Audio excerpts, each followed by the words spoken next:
The Gunners have taken over the South Coast as Arteta's Arsenal continued their perfect start to the season, emphatically collecting all 3 points, from Gabriel Jesus turning into prime Thierry Henry to William Saliba announcing himself to the Premier League. I think it's only right that we break the game down and analyse the 5 things that we learnt from Bournemouth 0, Arsenal 3.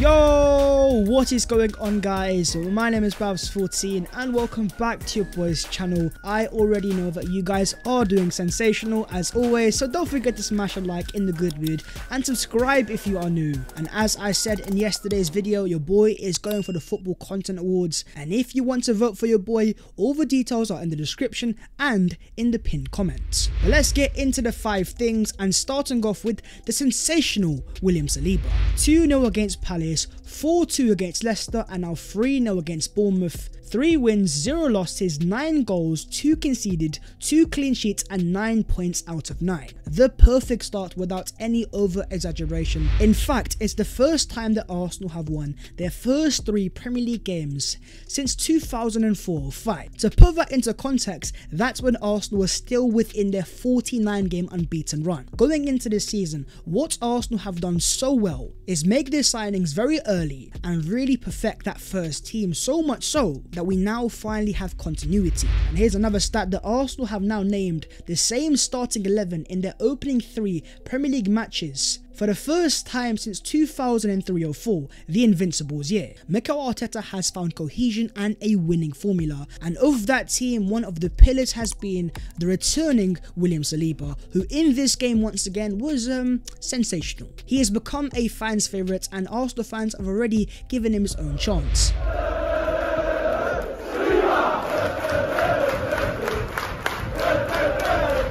The chant was so good that, as Arteta said after the game, the boys were singing it in the dressing room. It is a good song. Man of the match against Crystal Palace, and in this game again he was up there with the best Arsenal players. Not only scoring a goal, but completing 100% of his 75 passes. 2 out of 2 long balls, 2 tackles, 2 clearances, 2 interceptions, 5 recoveries, 2 ground duels won, 0 times dribbled past, and most importantly a clean sheet as well. The goal was outrageous and we're going to get to that, but in terms of the ball playing excellence, 75 passes out of 75 is outrageous, and so much so that's the most passes made by an Arsenal defender with 100% completion rates in a Premier League match since Opta's stats started in 03-04. As Saliba would say himself, very top good sensation. And talking about good sensations, let's talk about his goal for a second. Do you understand the technique to smack a ball top bins on your weaker foot, by the way? Moving like prime Kevin De Bruyne, stroking the ball into the back of the net,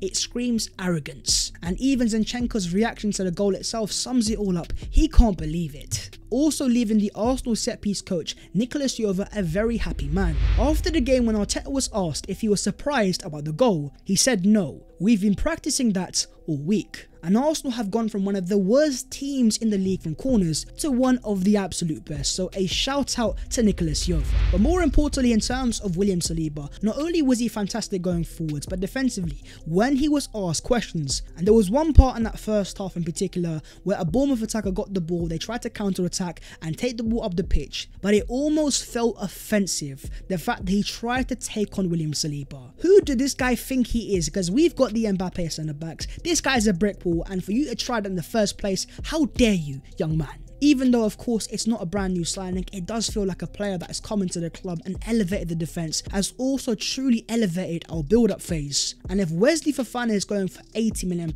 then my friends, William Saliba is up there worth in the hundreds. Moving on to the second thing, and that is the right side clicks. And the first 2 games of the season, in particular the game against Crystal Palace, I myself asked for more from Martin Odegaard, but in this game the Arsenal captain responded in emphatic fashion. Scoring 2 goals is one thing, but also winning 100% of his aerial duels, 70 touches, 4 duels won, 3 touches in the opposition box, 3 shots, 3 crosses, 2 times possession won, 2 shots on target, both of which going into the back of the net. What we saw Martin Odegaard do in this game is take more risks, not just on the ball but off the ball in terms of movement. In that first goal, yes, Jesus is outrageous, but it's also very good for Martin Odegaard in terms of anticipation and movement to put himself in a position that if the ball was to get parried, that he is in the prime position to put the ball into the back of the net. But more importantly, the second goal. Jesus once again heavily involved, but what we saw from Odegaard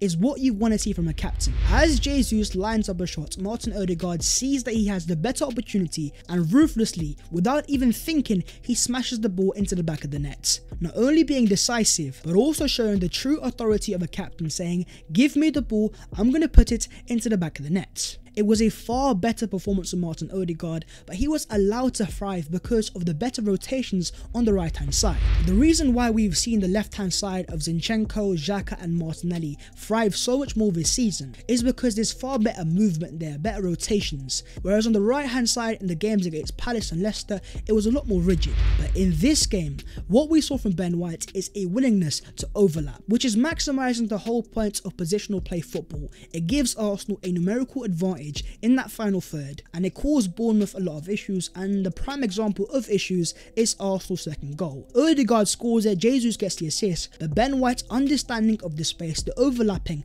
and Saka's a little bit of, I'd say, pauser to slow the game down, to bring in the Bournemouth defender and then play through Ben White. It is the perfect example of what I've been looking for from the right hand side, better rotations and better fluency in the final third. Moving on to the third thing, and that is Gabriel Jesus or R9. When Arsenal initially signed Gabriel Jesus, there was a lot of excitement because Arsenal were getting a very good player. But in terms of how good, I think Arsenal fans have been left just a little bit surprised, including your boy.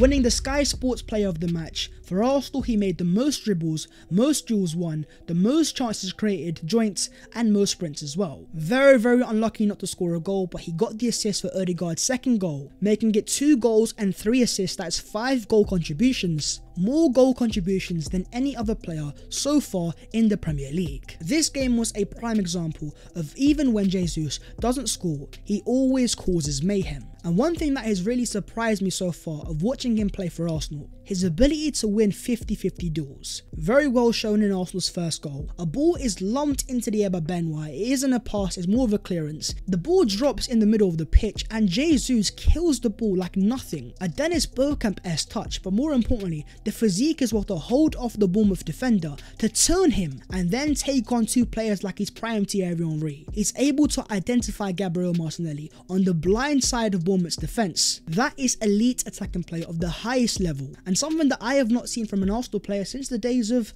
Alexis Sanchez. This game was the epitome of Jesus showing why he is an elite outlet. Jesus has this very good ability of just winning stuff that he's not meant to win, of making something out of nothing. And that tenacity and that work rate is what makes Jesus the perfect away day player. Even though he has been electrifying at the Emirates Stadium. Even if you are to go back to his days at Man City, his best performances and best goals most of the time came away from home. And it's going to be very useful in tough games away from home, especially in the big games, Anfield away, Old Trafford away, the Etihad, Stamford Bridge, and most importantly Spurs away. It's about time that Arsenal finally have a player that also excels away from the Emirates Stadium. Moving on to the full thing, and that is ZINCHENKO, the controller. ZINCHENKO started this game as a left back, but did he play this game as a left back? Well, not according to the heat maps. As you guys can see, there's 2 very key parts here. There's the left hand side where he holds the width, but also a massive part of his touches came from within the midfield, almost playing like a pivot alongside Thomas Partey. The reason why Arsenal was so dominant in that first half in terms of possession was because ZINCHENKO was almost dictating the tempo of the entire game as a left back, moving into midfield and controlling the pace of the game. ZINCHENKO has this very innate ability to slow the game down just by a little second. He has the so-called thing of La Posa, where he never seems like he's panicked on the ball. He always seems extra calculated, and when he has the ball, he knows the next action. It almost looks like we're seeing a machine play a left back. In the first half, he won the ball a total of 9 times. And it's very important to keep that in mind, because if you have watched the Arsenal All or Nothing documentary, there's a very big part where Mikel Arteta has a massive go at the Arsenal players because they were not winning their duels. Having worked under Pep Guardiola, a high pressing team, If Arsenal wants to become an elite team at sustaining pressure, Alexander Zinchenko is going to play a massive part in that. He won't get the plaudits of Jesus, Saliba, Odegaard, but make no mistake, what Zinchenko does for this Arsenal team as a left back, it is very underrated, and without him, I don't think things would be as good. And on to the fifth and final thing, and that is more levels to go up. When you win 3-0, when you keep a clean sheet away from home, and as the XG shows of Arsenal's 1.70 to Bournemouth's 0.26, it was a thoroughly deserved game, and in that first half, it was almost pure perfection, as Arsenal had 8 shots to Bournemouth 0, 4 corners to their 0, won 30 duels to their 18, completed well over double their passes, had a 90% passing accuracy and 73% of possession. In that first half, it looked like Arsenal were playing with an extra man. That's how good they were. There was triangles formed all across the pitch, and the way that we were moving that ball around, it was almost with a bit of arrogance. The key word here is control, and in that first half, Arsenal thoroughly controlled the game. But in the second half, even though Arsenal scored a very good goal and still won the game, when Mikel Arteta was asked on if it was a perfect performance, he says still far. I think we had some very strong periods, but in the second half, we conceded too many chances for Bournemouth to put the ball in our box. I am proud, but there are still things to improve. How often have you seen a team win 3-0 away from home, and still you have the manager asking for more? It's the prime example of Mikel Arteta being a perfectionist. He understands the next step that Arsenal have to take. They have to learn of how to control games for a full 90 minutes. In the second half, Arsenal only had, I think, 45% of the ball. But look, I don't mind Bournemouth having the ball in their own half, passing around the back. What I don't like, whenever Arsenal did win the ball back, once again the likes of Partey and Xhaka were just a little bit too aggressive, and they were giving the ball away too cheap. I think a profile that Arsenal don't have in this current midfield is a Thiago Gundogan type of profile, someone that can keep the ball and is very good at controlling the game. Signing a player like Yuri Tielemans makes a lot of sense. But that's a topic for another day, and as of right now, Arsenal fans are allowed to be very happy and enjoy themselves, because as things stand, Arsenal are top of the Premier League. And looking to the future in Arsenal's next 6 games, you've got home games against Fulham and Villa, followed by Man United away, Everton at home, Brentford away, and then the North London derby at the start of October. Those next 2 games in particular at the Emirates Stadium, if as expected Arsenal were to win, that could make it 5 wins out of 5, and who knows then. For now, my focus is still on the Champions League. As long as Arsenal can make it there, I think it will be a successful season. But for yourselves, having watched this Arsenal team play their opening 3 games of the season, making 9 points out of 9, what do you now think is our realistic ambitions going in to the rest of the season? But anyways, that's the video there and there, so hopefully you guys have enjoyed. If you have, smash a like and subscribe if you are new. If you would like to follow your boy on all of his social medias, then the links are down below